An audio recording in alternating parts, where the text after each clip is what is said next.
A distinct lack of Teenagers. pottery. Johnny. For not getting here on time. An autobiography. Teenage Johnny. A distinct lack of mushroom pottery. All right, Bot, you're going to be introducing us to your character first. Okay. And go ahead. Right, well, I am Sir Methuselah Thaddeus von Whistlethwaite III. Very pleased to make your acquaintance. And my backstory is thus. Living a life of lavish luxury, Sir Methuselah Thaddeus von Whistlethwaite III was a wealthy noble in a small town near Phandalin. That is until he made a wager with a wizard passing through the local tavern that went south very fast. Methuselah, blinded by his sloth, was adamant that he wanted the wizard to perform tricks for his entertainment with his staff. However, the wizard would not initially oblige until a bet was put on offer. That's really loud. Who's oozing? I think it's Ben in the background. Yeah. Did you talk about something weird like oozing smells? Yes. Alright, shush. Anyway, so yeah, he wanted him to perform some tricks. He bet that the wizard was a fake and that he would not be able to do something as simple as to transfigure a nearby mug of ale into an animal. The wizard, a glint of humour in his eyes, accepted the bet with little reluctance. As for the prizes on offer, the wizard suggested that he give up his prized staff and also teach the noble the animal transformation spell so that he could entertain himself to his heart's content.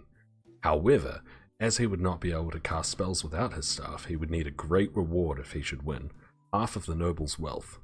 The noble was so confident and naive that he immediately accepted.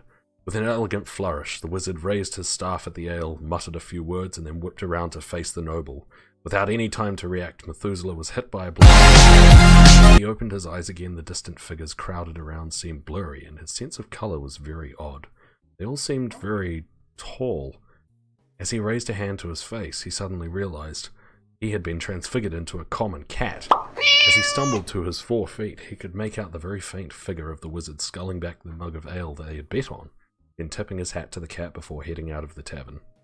In the days following, after being kicked out of his own mansion multiple times by the very staff who used to serve him, Methuselah overheard commoners talking about how a local noble, known for his arrogance and avaricious nature, suddenly had a change of heart, distributing his wealth among the town's businesses and common folk before disappearing in the dead of night, leaving behind a note explaining that he had grown tired of his life of extravagance and was moving on to greener pastures for a life of adventure.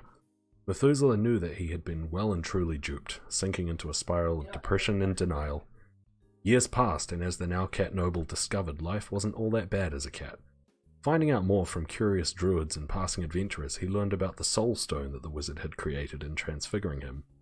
Seated in place of one of the pads of his left forepaw, this stone was the key to his existence as a cat and allowed him to perform basic magical feats such as opening doors, holding light weaponry, and other menial tasks. In tandem with this power, Methuselah studied the ways of the gunfighter and developed a new fascination with firearms in the pursuit of one day setting off on an adventure to track down this wizard and demand his rightful place as a noble be reinstated. Methuselah sets off on his adventure equipped with very little other than his trusty pistol, holster, and catchel. Get it, like a satchel, but it's for a cat. It seems his day has come.